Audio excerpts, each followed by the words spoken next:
Time now for the morning rush. We do start with that wildfire fight. At daybreak, fire crews will likely head back out to the front lines to battle the Quebradas fire in Socorro County. This morning, it continues to burn just east of Escondida Lake.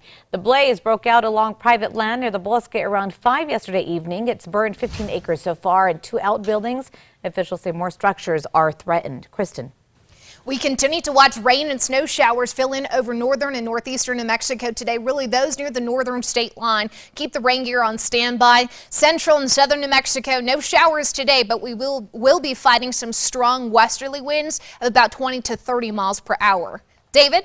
This morning, investigators are trying to figure out how 2 people died near the border. The Doña Ana County Sheriff's Office says that they found a 26-year-old man unresponsive on Sunday.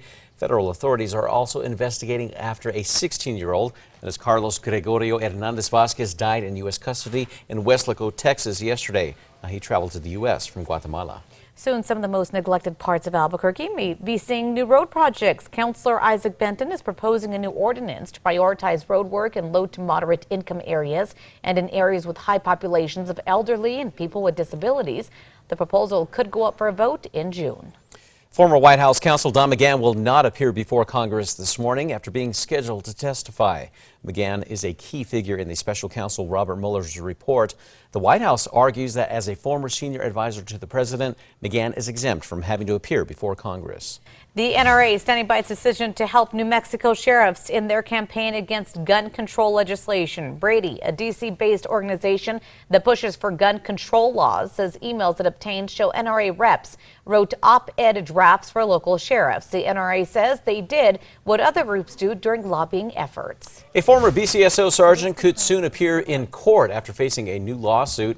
Last year, deputies say Christopher Lucero drove toward oncoming traffic near Arenal and Trisco.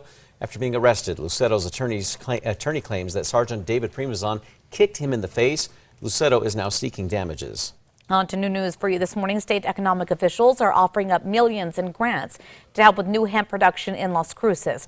Development officials say $2.6 million in grants will be used to help with infrastructure and job training costs. In July, hemp will become legal in the state. New this morning, top companies like Nike, Adidas, they are all speaking out against President Trump's proposed tariffs on Chinese goods.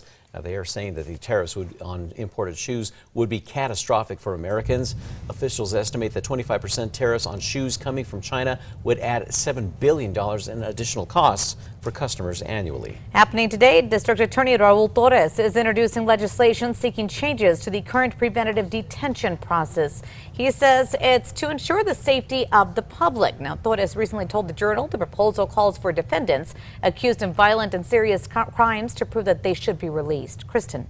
Metro Threat Index added 3 for today. We've got cooler than average temperatures only in those 60s this afternoon and windy conditions coming out of the west of about 20 to 30 miles per hour. David? A large protest in Albuquerque is voicing opposition to the recent abortion bans passed in numerous states. Protesters are taking to the streets at noon. Now, they are upset with the recent laws enacted in a number of states, including Alabama. Pro-choice supporters will gather at Robinson Park.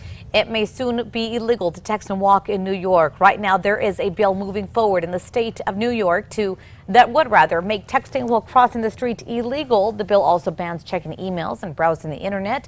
You could be fined up to $50. It's still awaiting approval from the state Senate. A New Mexico family is taking a new approach to finding help for their son in need of a life-saving kidney donation. 15-month-old Ethan Marquez was diagnosed with minimal kidney function at birth and is in need of a type O kidney. If the family is sharing their story and search for a hero through t-shirts and social media, you can find info with that hashtag PRTYO5. Performers of all ages are invited to audition to sing the national anthem at one of 3 events in Santa Fe. 3 finalists will be chosen to sing at the burning of Zozobra, the city's 4th of July celebration, and New Year's Eve on the Plaza. Auditions are in June. We posted more information at alwaysonkRQE.com. Well, how does skiing sound this weekend? Well, for the first time ever, Purgatory is offering skiing and snowboarding this weekend during summer operations. The resort is picking up 8 inches of snow from this latest storm. Fewer than a dozen ski areas will be open for this weekend nationwide. Time now for a check on traffic. We do have one thing to tell you about. The traffic lights are not working correctly at Jefferson and Alameda, so just a reminder to use that as a four-way stop. We've also got our news tracker out this morning, I-40 West near the Big Eye, and everything seems to be moving smoothly there. Crystal? The city's working on a new project in hopes of protecting the bees. Crews with the solid waste department are planting these bright wildflowers in hopes of helping the bee population flourish.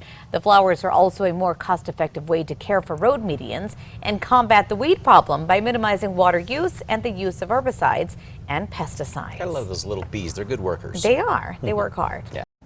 We are taking you back 56 years ago on this day, May 21st, 1963. We had golf ball size hail fall out in Lee County, piled up to about a foot deep, and 3 inches of rain fell there too. 54 geese were killed with that storm. We also had 2,500 acres of cotton destroyed.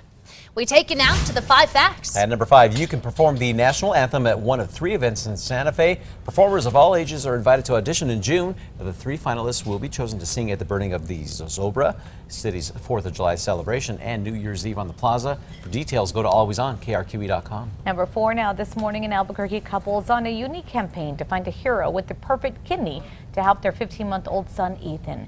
The Marquez family, party of 5, is now using their medical trips planned across the country to help share their message on a t-shirt. Ethan is a twin.